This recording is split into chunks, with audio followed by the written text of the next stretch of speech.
नव वर्ष का आरंभ चैत्र मास की प्रतिपदा से माना जाता है। चैत्र मास की प्रतिपदा से ही नवरात्र का आरंभ होता है। इस बार चैत्र नवरात्र का आरंभ 2 अप्रैल से है और इसी दिन से हिंदू नव वर्ष का आरंभ माना जा रहा है। रामनगरी अयोध्या में रामनवमी की तैयारियां जोरों पर हैं।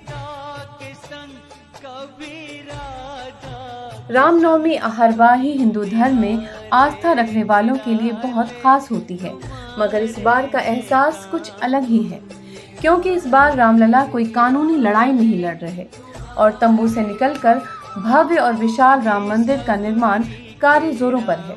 भगवान राम के जन्मदिन के रूप में रामनवमी का पर्व पूरे देश में मनाया जाता है। उनका जन्म चैत्र माह के शुक्ल पक्ष की नवमी के दिन पुनर्वसु नक्षत्र में और कर्क लग्न में हुआ था। इस बार यह तिथि 10 अप्रैल को है। इस दिन पूरे देश में अनेक कार्यक्रम आयोजित किए जाते हैं और भगवान राम की विधि विधान से पूजा की जाती है। इस दिन हजारों लोग अयोध्या पहुंचकर पुण्य सलीला सरयू नदी में स्नान कर पुण्यार्जन करते हैं। इस पर्व का संबंध राम से होने के कारण इस दिन को अत्यंत शुभ माना जाता है। इसी दिन अयोध्या में चैत्र राम मेले का भव्य आयोजन भी किया जाता है। राम सिर्फ एक नाम नहीं, राम मर्यादा है, राम एक आदर्श है, एक व्यक्तित्व है और राजा होकर भी एक साधारण मनुष्य। राम उस सब्र का नाम है जो हमें जिंदगी में बुरा वक्त आने पर न टूटने का हौसला देते हैं। इसलिए राम एक विश्वास भी है और यही विश्वास राम भक्तों को अपने रामलला पर था कि एक न एक दिन उनके आराध्य देव का भव्य मंदिर का निर्माण अवश्य होगा। यह सिर्फ हम नहीं कह रहे, ये उस अटूट आस्था और विश्वास को साबित करने के लिए शायद काफी होगा जो इन राम नाम की ईंटों के जरिए हम आपको दिखाना चाहते हैं। यकीन नहीं होता कि 33 साल से इन ईंटों को इतनी शिद्दत से संभाल कर रखा गया है।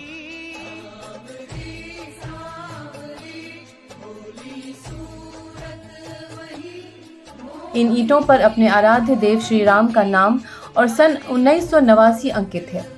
आपको बता दें कि यह ईंटें सिर्फ हिंदुस्तान के कोने कोने से ही नहीं, बल्कि नेपाल, बांग्लादेश सहित अनेक देशों से राम भक्तों द्वारा मंदिर निर्माण हेतु लाई गई। दूर दूर से अपने इंडिया से भी हैं, कुछ इंडिया के बाहर के भी ईंटें आए हुए हैं। सब पे मार्का लगा हुआ है, जैसे कोई नेपाल का है नेपाली भाषा में लिखा हुआ है और बंगाल का है तो बंगाली भाषा में हर जगह का मार्का लगा हुआ है। इससे पता चलता है कि राम भक्तों को अपने आराध्य पर कितना भरोसा है और अब जब उनका सपना साकार हो रहा है तो राम भक्त उस हर पल को इसी तरह जीना चाहते हैं ताकि इतने सालों के वनवास की पीड़ा को कुछ कम किया जा सके।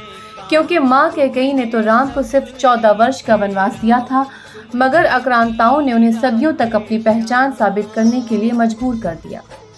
कोरोना काल के बाद पहली बार भगवान श्री रामलला के अस्थायी भवन में उत्सव का आयोजन किया जाएगा।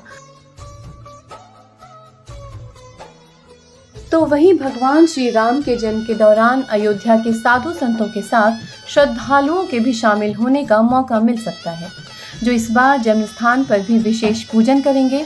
इस खास मौके पर अयोध्या आने वाले अधिक से अधिक श्रद्धालुओं को रामलला का दर्शन मिल सके। इसके लिए समय में भी परिवर्तन किया गया है, जो सुबह 6 बजे से 11:30 तक और 2 बजे से 7:30 बजे तक का किया गया है। 6 बजे से 11:30 बजे तक, 2 बजे से 7:30 बजे तक करने का विचार हुआ है। इससे सभी आने वाले श्रद्धालुओं को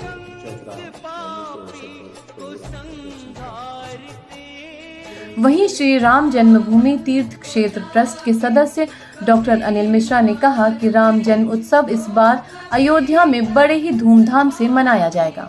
इस बार थोड़ा अच्छा साज सज्जा, फूल बंगला, भगवान के प्रसाद का सभी आने वाले श्रद्धालुओं को वितरण। प्रभु की कृपा से इस बार महामारी का प्रकोप नहीं है, इसलिए बड़े उत्साह से इस पूरे आयोजन को किया जाएगा। उन्होंने कहा कि राम जन्मभूमि में साज सज्जा और आने वाले हर श्रद्धालु तक प्रसाद वितरण सुनिश्चित किया जा सके, इसका विशेष ध्यान रखा जाएगा। आप भी किसी भी धर्म विशेष से ताल्लुक रखते हो, मगर आप भी भगवान राम के जीवन को आदर्श मानते हैं, तो आप भी जरूर आइए रामनगरी अयोध्या, जहां रामनवमी के इंतजार में सरयू के घाट गुलजार हैं। पूरी अयोध्या नगरी में रौनक है। क्या हिंदू क्या मुसलमान, सब छोटे मोटे कारोबारियों के चेहरे खिले हुए हैं। ऐसे ही तो राजा राम अपनी प्रजा को देखना चाहते थे। अयोध्या से ब्रिजेश सेन और विकास लखेड़ा के साथ शाहीन अनवर, CN न्यूज़।